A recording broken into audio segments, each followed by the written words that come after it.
શિહોરના ખાડિયા વિસ્તારના રહીશો દ્વારા નગરપાલિકામાં આવેદનપત્ર પાઠવી હૈયાવરાળ ઠાલવી.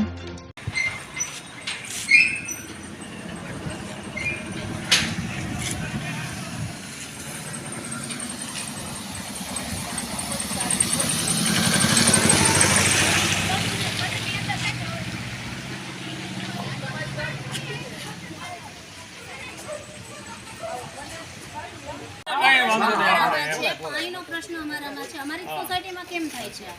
બીજી કેમ એક સોસાયટીમાં નથી થતું? તમારી કઈ સોસાયટી કયા વિસ્તારની વાત છે? ખાડિયા વિસ્તાર.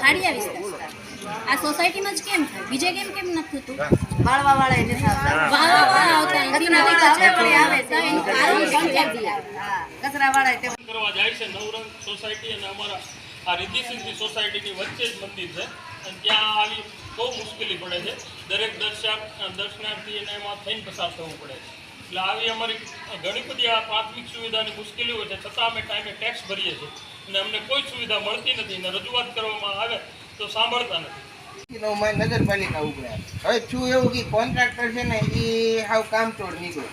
એ ટાઈમે જાતા નથી. અમે કેટલી રજૂઆતો કરી, ફરિયાદો કરી, લેખિતમાં ઠેઠ કમિશનર સુધી અમે ગયું. એને દર વખતે નોટિસો આપી. અમે 2.5 લાખ રૂપિયાનો એને દંડે કર્યો કોન્ટ્રાક્ટરને. એક ફરિયાદ દીઠ 5,000નો એને દંડ થાય, 2.5 લાખનો. પણ છતાં એ સુધરતો નથી. અમે એ બાંધીએ છીએ કે ભાઈ એનું ટેન્ડર રદ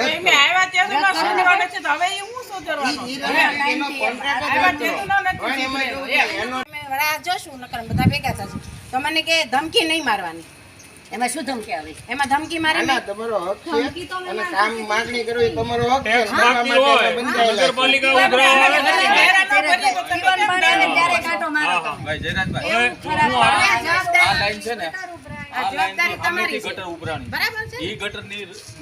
રજૂઆત કરી એટલે એ થોડુંક ખોલી અને વી ગયા પછી અહીંયા ઉભરાણ. હાલ સુધી અત્યારે હનુમાનજી ના મંદિરે દર્શન કરવા નથી જઈએ.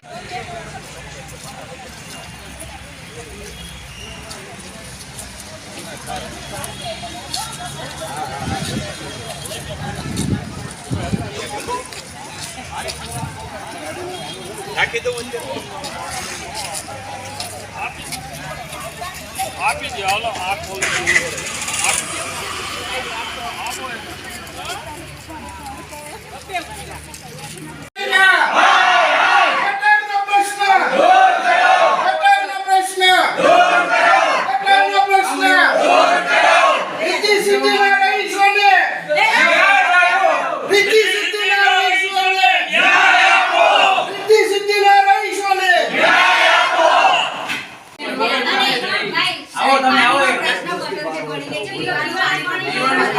પીવાના પાણીમાં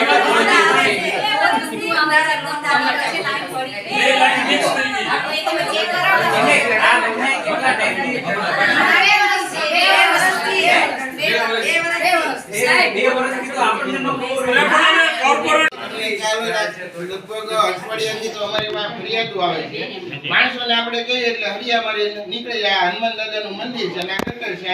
ગટરમાં પગ બગાડ્યા વગર કેમ મંદિરમાં જઈએ? દર્શન કરવા બધા ગટરના પાણીમાં થઈને પસાર થઈને જાય છે. સવારમાં આખા ખાડિયા વિસ્તાર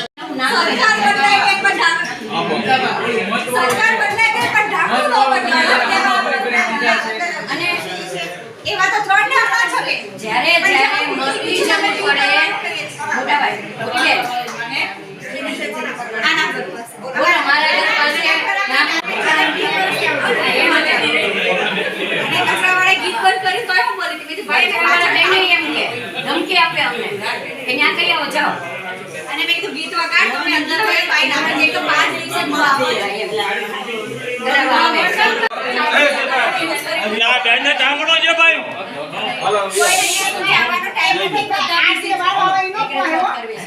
અને વાળવા બી એવું કહે છે કે અમે કઈ પોતાના માટે કેમ તમે મળો તો એમ કે હા ખાલી એ લોકોને કે જો આજ પછી તમારા માણસો જે આવે ને સોસાયટી વાળા સાથે સભ્યતાથી વાત કરે પછી નહીતર અમે સભ્યતા મૂકી દઈશું તો ખાલી અહીંયા આયા છે. બેન તમને ધમકી કોણ આપી હતી?